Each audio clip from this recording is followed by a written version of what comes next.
Hey guys, Chad here for another Unscripted. I got a request for this, so I feel like maybe we should do this one because it's one I've actually done before, not video form though. Over on the website, realnerdcorp.com, which I would love if you guys checked out and checked out daily because there's all kinds of new content daily. I did a post that's no longer there because we had a catastrophic failure where we lost 3 or 4 years worth of articles and stuff, so we ended up just gutting the whole thing and starting over. One of the more recent losses, though, was my top 10 ways to fix TNA. Now, this was written 2014, 2015, after Jarrett and Styles and company had departed ways, and Dixie was well into her just myopic regime. And I knew she was running it poorly. I knew she was having struggles and issues, and this was my way of venting. Now, a lot of those ways, like a lot of those ideas I had in that article, no longer apply. Because some of them were bring back Jeff Jarrett, bring back the creative team of Dutch Mantel and Scott Diamore. That happened. They were still kind of doing that wishy-washy touring, which I thought was problematic. Now they're back at Studio 21, where they're going forth with taping. So, there were some major changes. Plus, they influxed with young talent, brought in some new knockouts, new X Division wrestlers.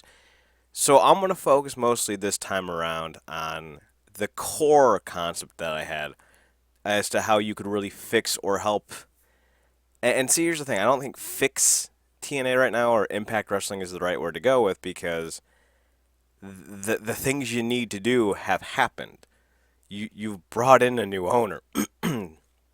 You brought in a new hierarchy, a new structure, new backstage personnel, and the ones that were useful and good and talented remained.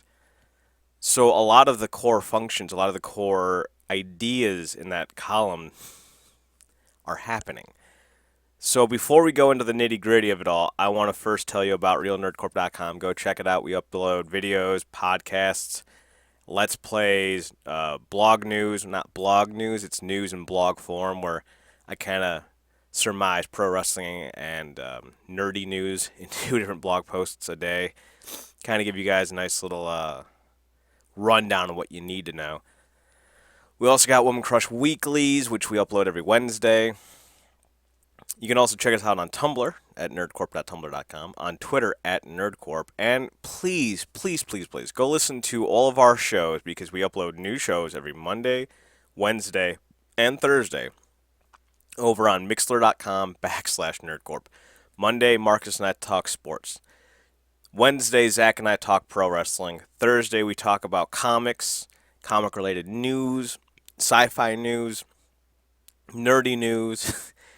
And on those days, Monday, Wednesday, Thursday, you can join us live on mixler.com/nerdcorp in the chat room by going to mixler.com/nerdcorp at 10 o'clock on Mondays, 9 o'clock on Wednesdays, and 10 o'clock on Thursdays.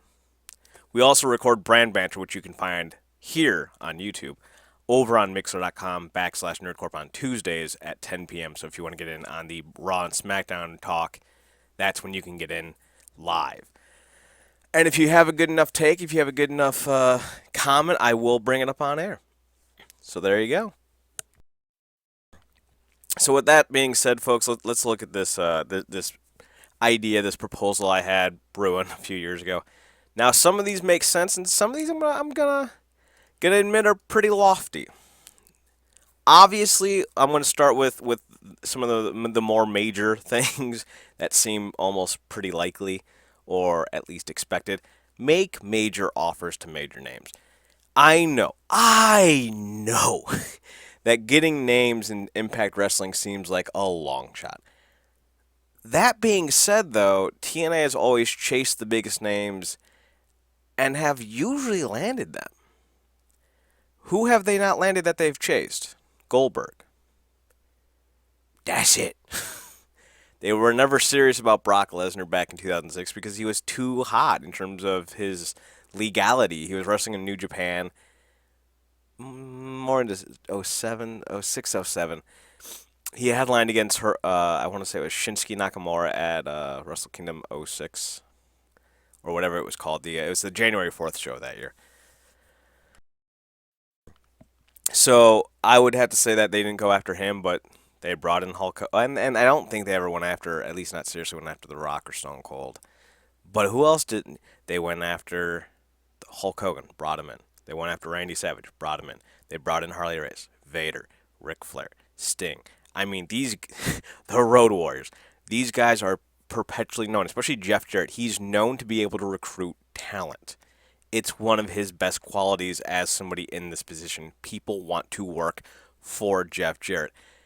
Rebby Sky aside, I guarantee you there will be a day when Matt or Jeff Hardy will once again work with Jeff Jarrett on something. Guaranteed.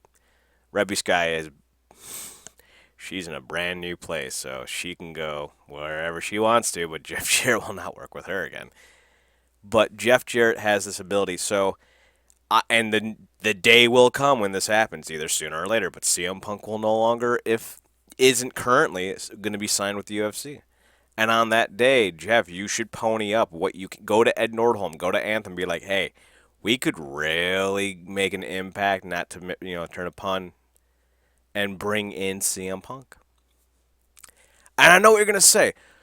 Well, that's never gonna happen.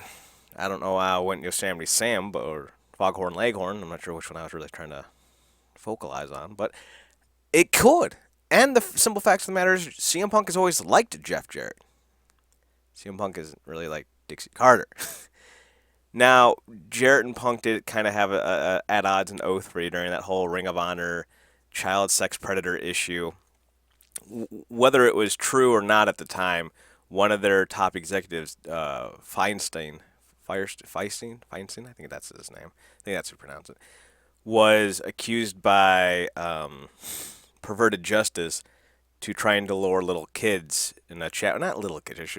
He was supposed to be 15 or 16 at the time. The kid that Rob Feinstein was talking to, and that ended up just breaking apart Impact Wrestling and Ring of Honor's working relationship. When he was removed from the company, the two companies got back together again, and then they severed ties again in '07 when Impact decided to go full time on the road, and Ring of Honor was like, "Fuck you." We still want to use some of these guys, and Tina's like, it's not going to happen. And Ring of Honor's like, that goes like half our roster. And Tina's like, yeah, sucks to be you. Not exactly a great breakup at the time, and it kind of lingered. But new ownerships are in play now. New guys at the top of the rosters, at the top of the hierarchies, if you will. So Ring of Honor is no longer that same entity that TNA feuded with all those times. So make the offer to CM Punk. I don't know why I got on that tangent, but there you go. Make an offer to CM Punk. Eric Bischoff even said it would be prudent for both sides to do so. And I don't like Bischoff much anymore. I used to love him back in pre-2010. Then he came in, and then things changed. But Bischoff's right. Punk would be wise to listen to TNA or Impact Wrestling, and Impact Wrestling would be wise to offer him a big deal because Punk's body, while yes beat up, is really not anymore. He's taken 3 years off from pro wrestling. His body is healed. It is in the best shape it'll ever be. And we've seen guys come back from extended breaks and have long careers in other companies like Hulk Hogan, Kurt Hennig in '97. It's not out of the realm of possibility. Plus, you go from working 200 dates a year to maybe working 80. You work, what, maybe 36, 40 TV appearances? Maybe probably a little bit more, closer to 50. And then do maybe, 30 live appearances throughout the year, a couple pay-per-views here and there. Maybe you will work over in Japan or down in Crash for Conan's promotion as part of a deal. Plus, you get paid good money. Davey Richards is quoted as saying, I signed my contract knowing that I will never again have to worry about money. It is more money than I have ever seen in my lifetime when he signed his TNA contract. I believe when he re-signed with him. So if Davey Richards got change your life, never worry about money again kind of money, then CM Punk is going to get, hey, you got money found out of your holes, man. So Punk would be wise. Another name will be Bryan Danielson. I don't know if he'll ever leave the WWE. Or at least sometimes I stutter and stammer and trip over my words. Y'all will just have to get used to that.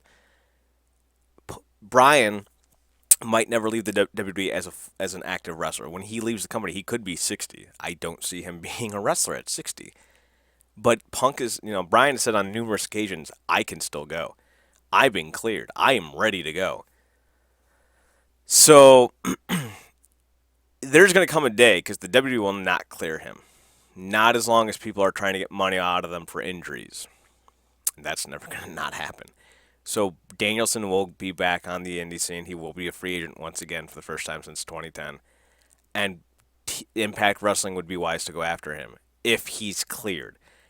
I don't have any reason not to think that, but in this day and age, you just gotta be careful. But even if it's not Punk or Danielson, it's gotta be people. Rey Mysterio, Brian Cage. Go after names that people know. But don't make your entire roster out of that. Maybe one or two new guys a year at that level is all you really need. And even then, you don't need them every year. Although Jarrett did deliver that quite consistently.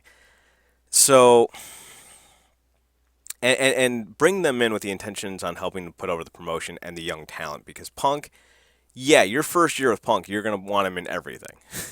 Then the next year, you're going to want to start using him to help put over the younger stars. So, go after big names, get them on good deals, and utilize their name brand to help rejuvenate your brand.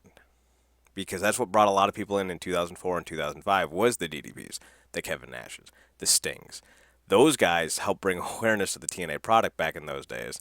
And it was the younger guys that really made them go like, this is where I want to watch. So do that. On top of finding the major names, find new talent. I remember way back in the day, TNA found this dude named CM Punk that nobody knew about. They found a guy named Paul London no one knew about, Brian Kendrick. They found a whole shitload of names that people were not talking about. Now, Styles isn't so much in this category because he was already in WCW, as was Chris Harris. Daniels had been signed to WCW but had been hurt at the time of his signing, so he wasn't actually used on television. So Jarrett knew these guys from his time in WCW. So bringing these guys in wasn't that much of a shocker. But finding talent that stand out like the Naturals or Lance Hoyt, who is, while you may not be aware who Lance Hoyt is, he's having a legendary run in Japan over the last 7-8 years, with Davey Boy Smith Jr. as his tag team partner for a bulk of that. They've been tag team champions in New Japan, the NWA, and Pro Wrestling Noah, with another New Japan title win here coming probably within the year. So find names like that. Find names like your Hoyts and your Sabins and your Shelleys and your Matt Bentleys. But also find people who stand out. Because a lot of the problem with those guys at the time was they were very white bread in terms of they all had the same hair, they all had the same moveset, they all had the same personalities. Finding a team like Reno Scum is so rare. It's so rare. Because these guys look so different. And it's not even just that, like, you look at the Irish Airborne or Ohio is for Killers, whatever you want to call them now. You will find teams that have that metal tattooed up look, but Adam Thornstow's my height. He's 5'7". And then you got Luster 6'5", and the dude's a bodybuilder. They have such a different look with themselves that they stand out from the pack. Plus, they're friends with Rancid. That's so cool! Not since Vampiro was palling around with the Misfits have I been so in love with a wrestler. Because I love me some punk music. If some dude if Mike Mizanin walks in the door and goes, hey, I'm best friends with Bad Religion, I'm going to be like, you're my new favorite wrestler. So find talents that stand out like the Reno Scum. Find things about them that make them kind of pop off the screen. Reno Scum are going to be huge. I cannot rave about these guys enough. They are going to be huge. Stupidly huge. But finding unique talent. Not the best talent, because I don't think Reno Scum are American Alpha in the ring. I mean, they can go, but they're not going to be, perfect wrestling, no mistakes. They're going to be ugly, but that's kind of their whole charm. Nobody watched the Road Warriors for 5-star classics. They watched the Road Warriors to see what they were going to do to their opponents. If you really wanted to be honest, the Road Warriors were terrible in the ring. But they were much bigger draws than the Steiners, and the Steiners were perfect in the ring. Now, the Steiners were good draws, don't get me wrong. I take nothing away from the Steiners. But you're talking about a B plus star kind of tag team to A plus sell out arena star tag team. So, a little bit different there. And I think the Reno Scum could be that kind of drawing potential tag team.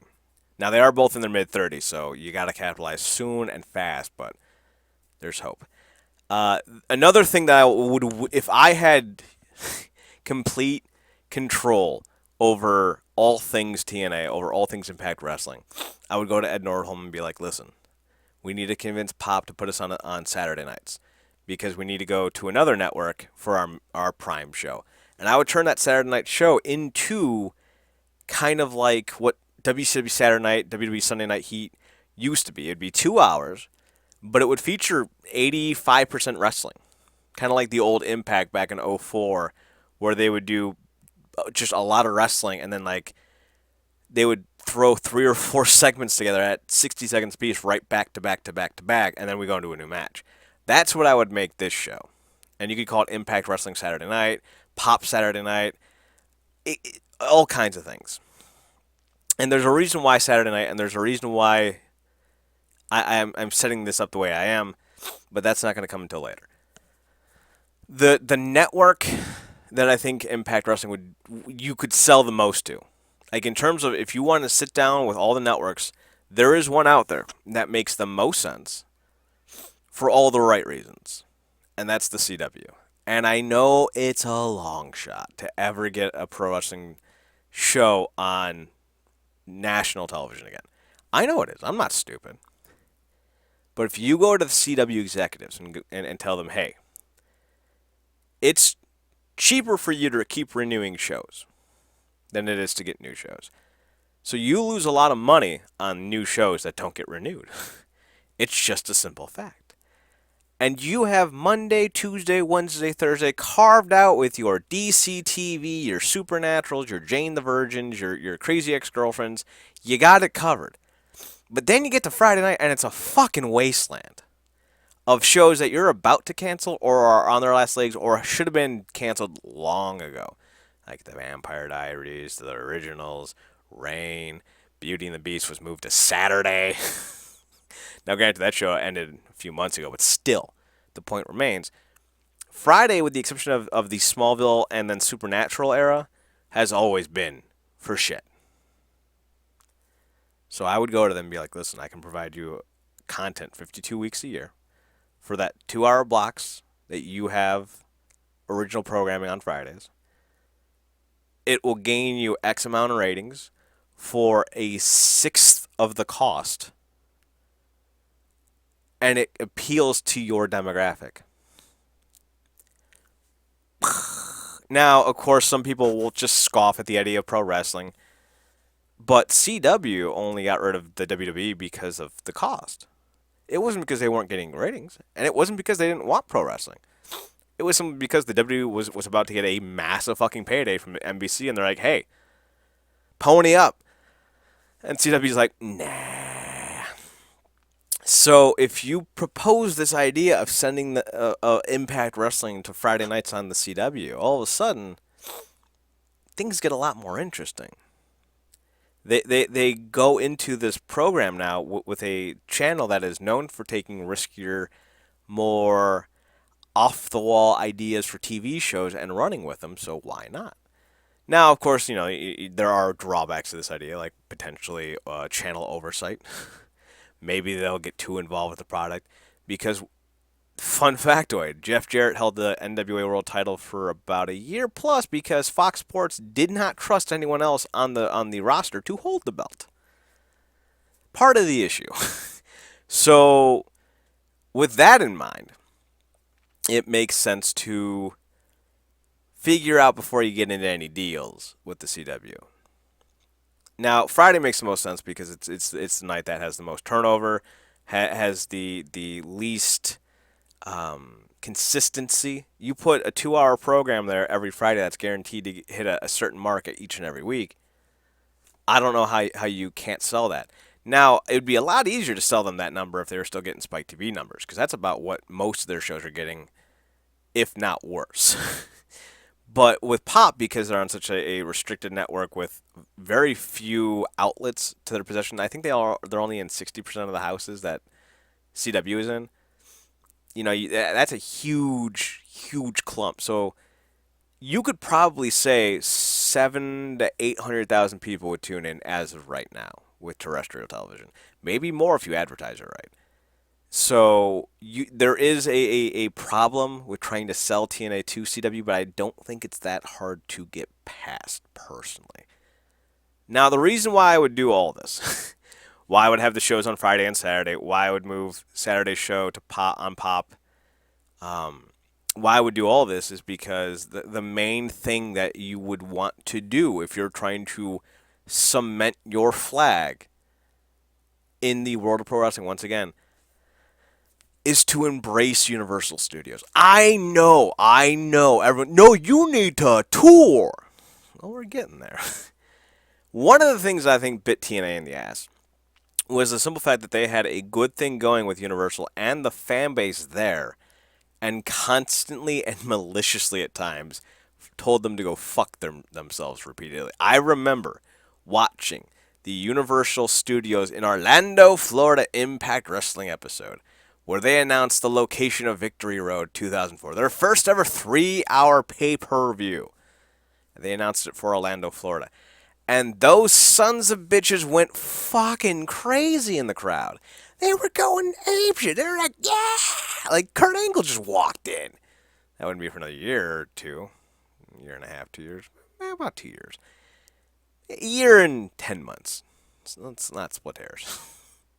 2 years exactly, actually. Fuck off. I don't know. It's like within 2 years. But the fans went nuts when they announced that they were doing a 3-hour event in Universal. And fans loved that. And they turned out in droves for every single pay-per-view for over 2 years. In fact, they had to expand the seating area in that studio to accommodate. And it was not out of the ordinary heading into 2008 to keep hearing standing. We have fans standing outside the impact zone. That was a common occurrence. They would routinely pull in with the 1,300 or so in the arena and about another 400 to 500 outside. Close to 2,000 people would show up per show for the Impact Wrestling lot. That's pretty impressive. So you want to get that back. You want to get your fan base back in that regard. And you look at what NXT was able to do by doing a lot smaller. I think they only put in about 400 to 500 in the Full Sail arena. You can do the old numbers again. You just need to put in the time, the effort, and the work. And that's what Dutch Mantel was talking about on the most recent edition of Impact, was putting in the effort to bring the fans back. And if you do that, if you're able to get back out there and make a name for yourself again in a positive light, you will bring the fans back. And it starts by staying in Universal permanently going forward. I don't mean specifically only. I just mean moving your base of operations from Nashville, Tennessee to Orlando, Florida. But wait, you say, Chad, they don't have a facility in Orlando. That's where I say, yeah, yet. Because if you don't know this, let me inform you. The Universal Studios in Orlando, Florida backlot, I think it's 20, 21, 22, 23, 24, 25, 26, 27, and 28. I think there's 8 filming facilities in that area. And TNA Like the Horde has, has been in like 4 of them. Don't body shame the promotion, Chad. Don't slut shame them. The thing that people don't realize is, do you guys remember Nickelodeon as a kid? Maybe you still watch it? Way back in the day, though, especially in the mid-'90s, they used to show the Nick Studios. And it was big and blue and orange, and it had this green fountain up front, and they'd be like, brought to you by Nickelodeon Studios, because a lot of the animation for the shows happened at that facility. A lot of the game shows happened there. All kinds of good stuff happened there. Hell, for a little while in 2014, I think it was Impact Studios when they were in 20 or 22. One of the venues that TNA was in during the return to TNA was actually the home to the aggro crag of Nickelodeon's Guts heyday. So that building that we saw in Nickelodeon is right out front of Impact Arena, the Impact Zone in Orlando, Florida. Studio 21 is right behind that old famous Nickelodeon building.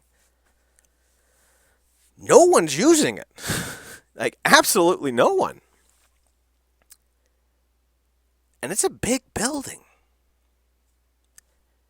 So my idea, enter into a negotiation with Orlando Studios. Get that building. Refurbish it. Put a new coat of paint on the front of it, on the inside of it. Turn that into your actual base of operations. Where your talent meets, where your ownership meets, where creative meets, all that. Where you edit, where you work. You turn the old Nickelodeon studios into the Impact Wrestling Studios, or the Impact Wrestling company head, or whatever you want to call it. And then you go to them, and every year, Orlando Studios, Universal Studios does like this kind of parade at the start of their new season.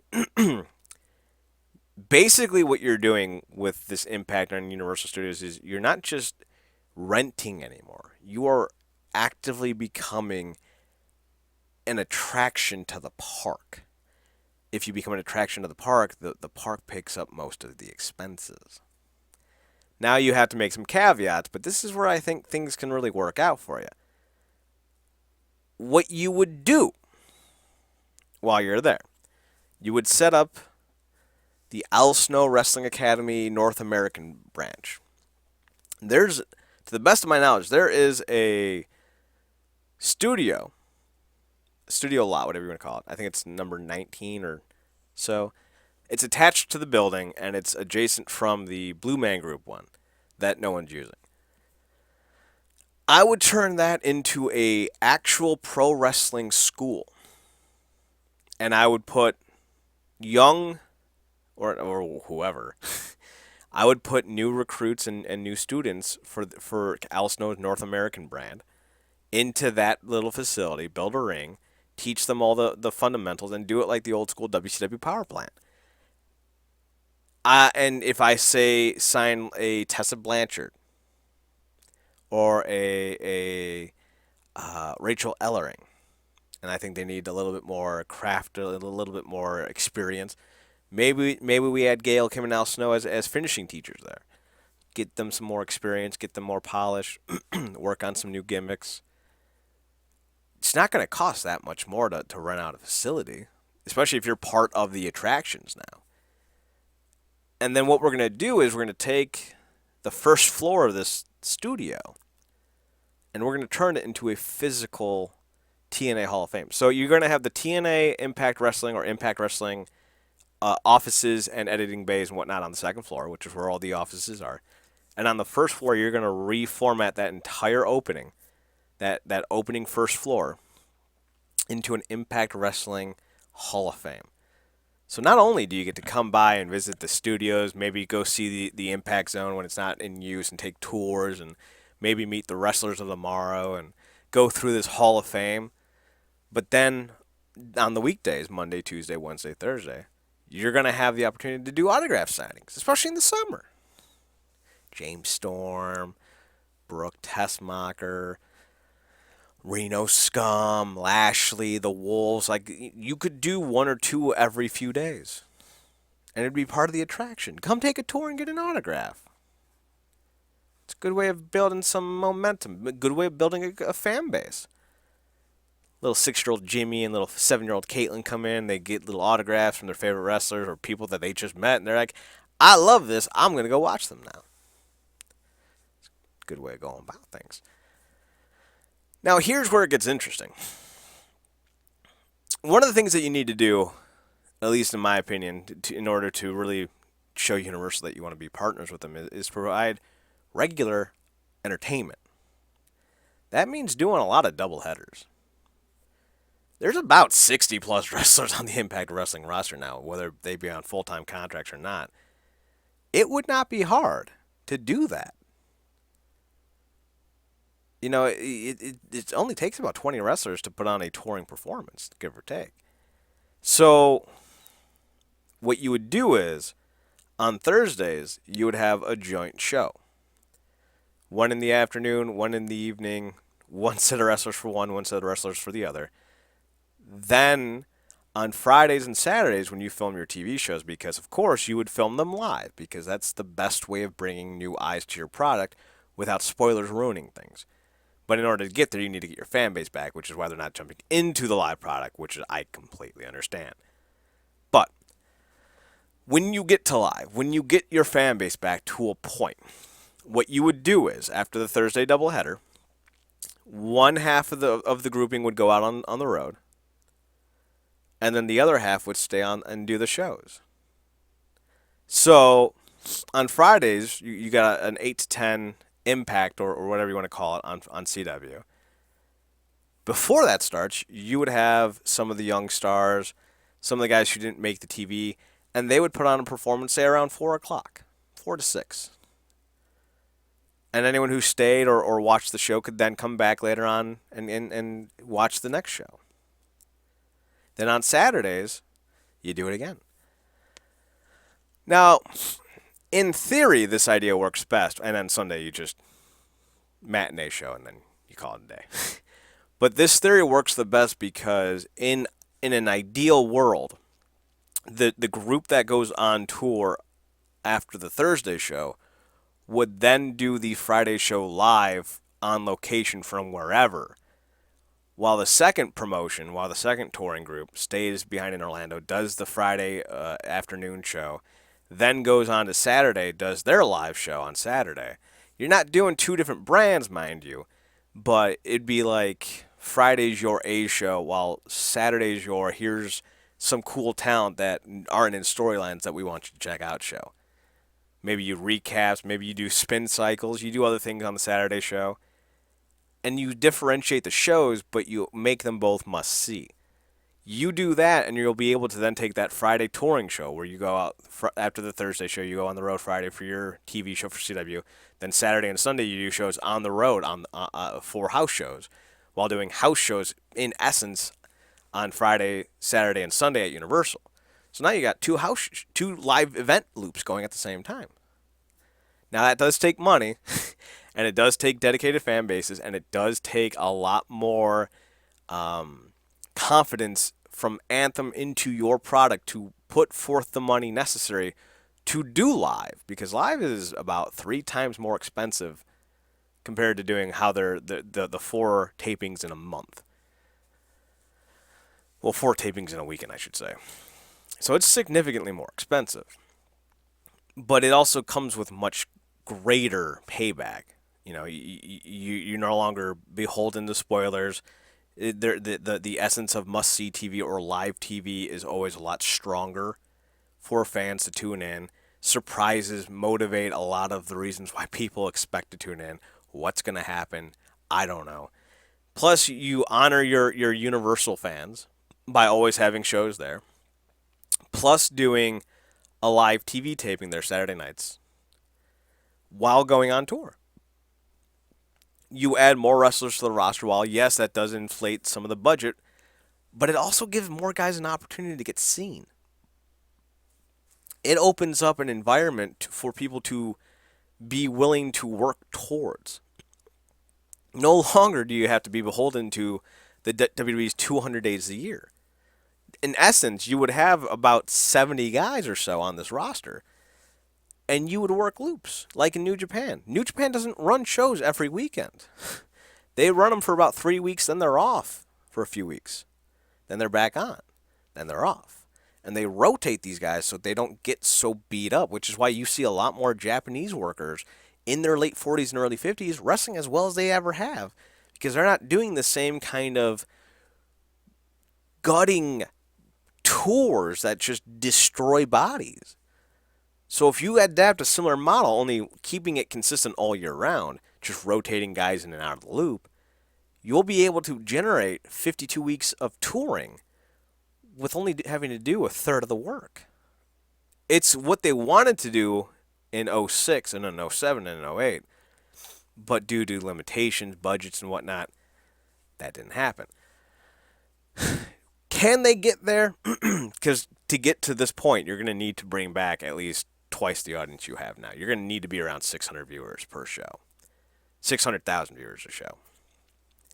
You're going to need to get back into the good graces of the IWC. Because one of the things that fans don't seem to realize is the IWC is not a big supporter of TNA anymore.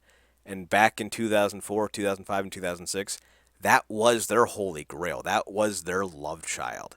It was the best thing going. Nobody in their right mind would talk down to the Impact Wrestling product in terms of its action. All the time you would hear, well, we have John Cena and Batista. We don't ever have a problem with our roster. And fans would be like, yeah, and your roster sucks. And it was a battle of the mainstream fan, the WWE quote-unquote sheep, versus the IWC.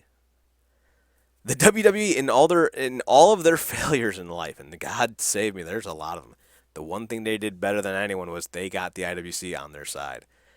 You may think that's not a big deal, but it is now single-handedly why they were able to go from WrestleMania 21 in LA at in a sports arena that didn't sell out to 3 years later, 4 years later, 5 years later, selling out massive arenas again because they got the IWC back on their side by signing the Bryan Danielsons, the CM Punks. They brought them into the company. Now, it took them a little bit longer, even so, to get that kind of dedicated fan base because they were still turning over fans at a rapid pace, but they were able to pull in most of the IWC a couple years ago. Now, New Japan stands to threaten that IWC fan base because, God save me, the IWC, they don't know how to enjoy multiple things. They just don't. They like their things, and they don't like their things to touch. If you're a New Japan fan, very rarely will you find one that says, oh, well, I still like the WWE, which is kind of the problem with the IWC. They're very single-minded in their praise. And when something becomes hot or flavorful or the new it thing, everything else just sucks. There's a group of two guys who I don't want to reference ever again by name, but one of the things they said TNA needs to do is sign those New Japan guys. Now, that's not a bad idea. Some of those guys are really talented. But that's the mindset of the IWC. New Japan is hot, so sign their talent. That's never been Jeff Jarrett's bag of tricks, though. Jeff Jarrett's bag of tricks is like, Scott, who do you got? Dutch, who do you got? Let's go scout some guys. Let's go find some guys. Let's go find guys no one's ever heard of. And let's make them something. More people have been made by Jeff Jarrett in the last 20 years than they will ever truly acknowledge. And that's shameful.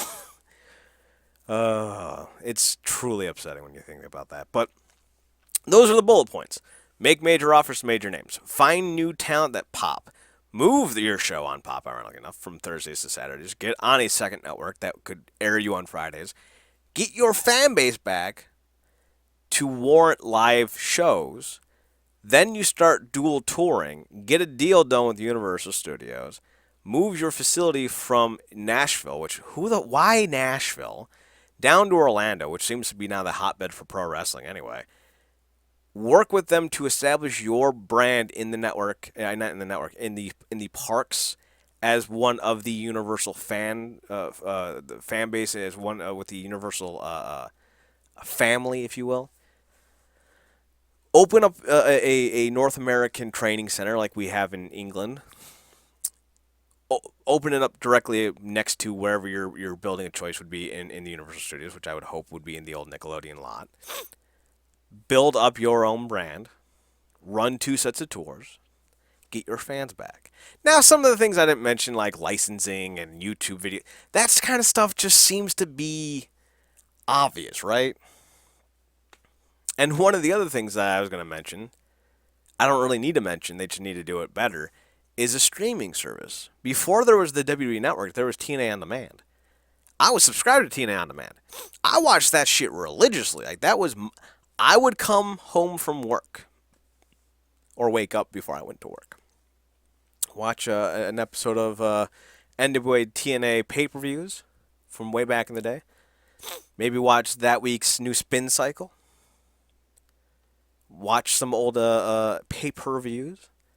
Now, do it better because they stopped uploading a lot of content and then they canceled the whole thing. Do it more timely. And do it just in a way that makes fans want to watch it. You know, TNA On Demand was a chore to try to get going because nobody ever really talked about what it was. Like WWE Network, that just rolls off the tongue. So bring that back, and they already started to have with whatever that streaming services in the UK. They're going to make that national or global here in the coming months. But that would be one of the other things. But that's already kind of in the pipeline, so I'm not really going to mention it. Yeah. So that's really what I got. That's how I would make TNA great or Impact Wrestling great. If you agree, let me know. If you think I'm stupid, let me know. And I'm going to fully admit, once again, I understand these ideas are lofty. I do. But lofty's kind of the goal here, right? Isn't crazy ideas the ideas that oftentimes lead to wonderful, transcendent things? No one ever broke down barriers or shook things up by taking the road often traveled.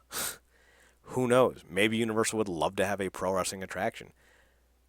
Maybe CW would love to have a guaranteed ratings entity for 52 weeks a year without having to put forth much money for it. Who knows? And it's because of who knows. That's why I get to sit here in my little bubble and be like, this is what I would do. So I hope you enjoyed this. I'm going to do a how to fix the WWE video. It'll be 4 times as long, and I'll be a lot more angry at the end of it. There's a lot more to do in that one. When you're beholden to money, quality suffers. So, with that being said, folks, again, check us out at realnerdcorp.com. That's RealNerdCorp.com. Check us out on YouTube, which obviously you already are, because that's where you're listening to me.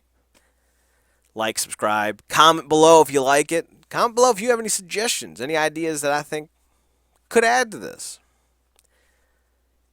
Try to keep your comments respectful, but I know you're probably not going to if you disagree. If you disagree and you do it respectfully, I'll respond. We can have a discussion.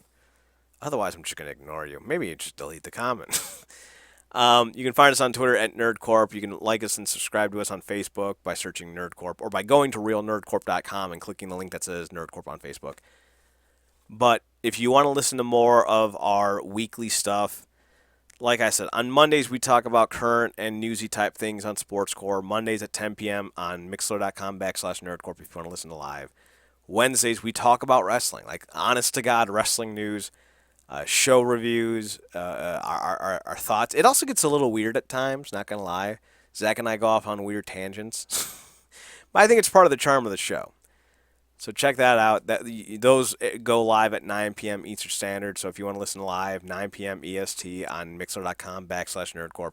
Common Core, 10 p.m. Marcus and I every week. Zach, Marcus, and I every other week at 10 p.m. Eastern Standard, right after Riverdale goes off the air. We talk the CW comic shows. We'll talk about the upcoming Iron Fist show, which is getting just horrid reviews. And we'll talk about that probably this week. So Comic Core this Thursday, 10 p.m. Eastern Standard. You want to get in at 10 p.m. Eastern Standard. If you want to talk to us on the show, if you want to leave your opinions while we're recording, Mixler.com/NerdCorp. Links to the show or any show that you missed can be found on RealNerdCorp.com by clicking on the podcast archive list. It is to the left, right underneath the login. Click on that, and you'll be able to listen to 2+ years worth of podcasts. So if you really like what I have to say, if you really like my ideas, my opinions, my theories, my theologies, and whatnot, and have you, there you go. That's how you find out. realnerdcorp.com. You click on that one link, that one itty bitty bitty link, as I'm trying to get to it. There we go. It says podcast archive on the left-hand corner. Right underneath the login, you'll see it. It's right there. It's awesome. You'll be able to listen to all of our old stuff. And the more you listen to us, the more we do these. And maybe, just maybe, we'll try to get back onto iTunes, because iTunes is a bitch to get onto. Not in terms of like needing to get on there in terms of like getting approved, but the actual process to getting your shows uploaded, it's a chore. So support us, and maybe we'll go and start using iTunes more often if you guys want us to. Otherwise, you can download our shows from mixler.com/nerdcorp. I think I said that link a few times. Well, technically, it's not mixler.com/nerdcorp. It's like mixler.com/nerdcorp/ like archives. The actual link is mixler.com/nerdcorp/showreel. That'll take you to the archives page. That'll take you to everything you need to know. I've shilled enough for us. Follow us on Twitter at NerdCorp, NERDCORP, for daily musings from me and various others who run the Twitter account. So thanks for listening. Thanks for tuning in. We will talk to you soon.